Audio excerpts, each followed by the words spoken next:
Баршаңызға сәлем, менің каналыма қош келдіңіздер. Бүгін сіздермен өте дәмді, сырты қытырлақ, іші жұп-жұмсақ болып шығатын ет қосылған бөрек дайындайтын боламыз. Жасалу жолы өте оңай, өте дәмді, сочный болып шығады. Міндетті түрде видеоны соңына дейін қарап жасап көрсеңіздер болады. Ең әуелі таза ыдысымызға жылы сүт, жылы су, 1 шай қасық тұз және 1 жұмыртқаны салып, жақсылап біркелкі болғанша араластырып аламыз. Сонан соң алдын ала електен өткізіп дайындап қойған ұнымызды бірте-бірте қоса отырып, қамырымызды илеп дайындаймыз. Қамырымыздың тығыздығы орташа болуы қажет. Бірінші қасықпен араластырып, сонан соң қолымыздың көмегімен осылай қамырды илеп дайындаймыз. Қамырымыз дайын болған кезде оны пакетке салып 20 минутқа демалдыруға қойып қоямыз. Міне біздің қамырымыз дайын болды. Енді оны ұн себе отырып, бірдей теңдей етіп 8 бөлікке бөліп аламыз. Толық құрамды описание бөліміне жазып қалдыратын боламын. Сол жерден қарап жасап көрсеңіздер болады. Осы құраммен менде 2 дана бөрек дайын болды. Сіздер көбейтіп жасасаңыздар болады. Дәл осылай әрбір бөлігін дайындап аламыз. Сонан соң бетін жауып 10 минутқа қойып қоямыз. 10 минуттан соң ұн себе отырып қамырларымызды оқтаудың көмегімен жайып аламыз. Барлық қамырларды алдын ала жайып дайындаймыз. Егер қамырыңыз жабысып жатса, ұн сепсек те болады. Жұп-жұқа етіп емес, орташа етіп жайып аламыз қамырларды.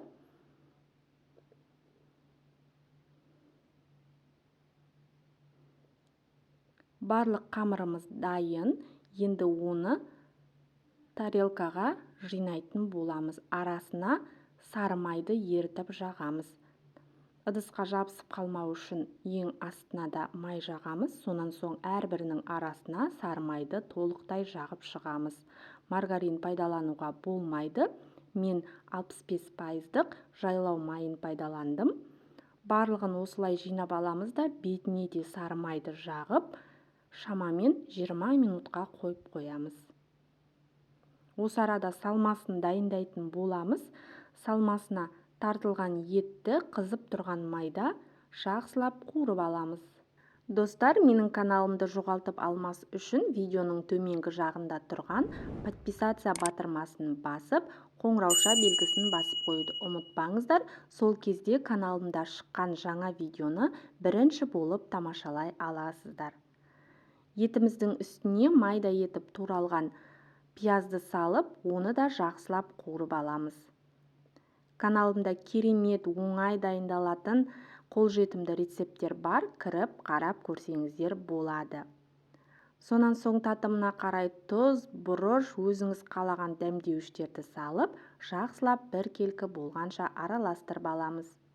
Осымен біздің салмамыз дайын болуға жақын. Енді оның бетін жауып, ең төменгі отта шамамен 5 минутқа бұқтырып қоямыз.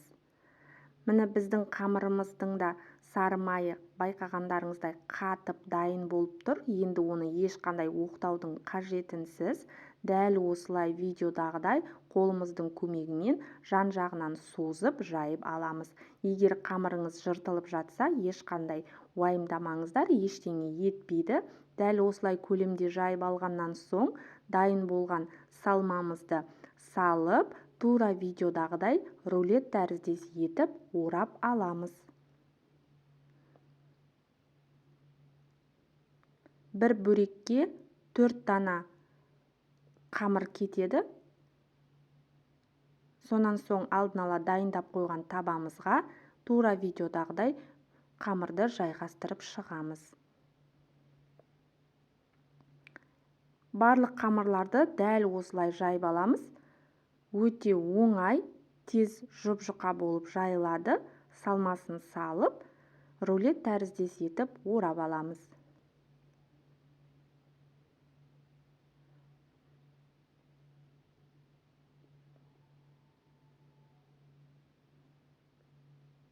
Міне барлығын дайындап алдық. Сонан соң үстінен жұмыртқа жағып, әсемдік үшін күнжіт септім. Егер сіздер ұнатпасаңыздар, сеппесеңіздер де болады.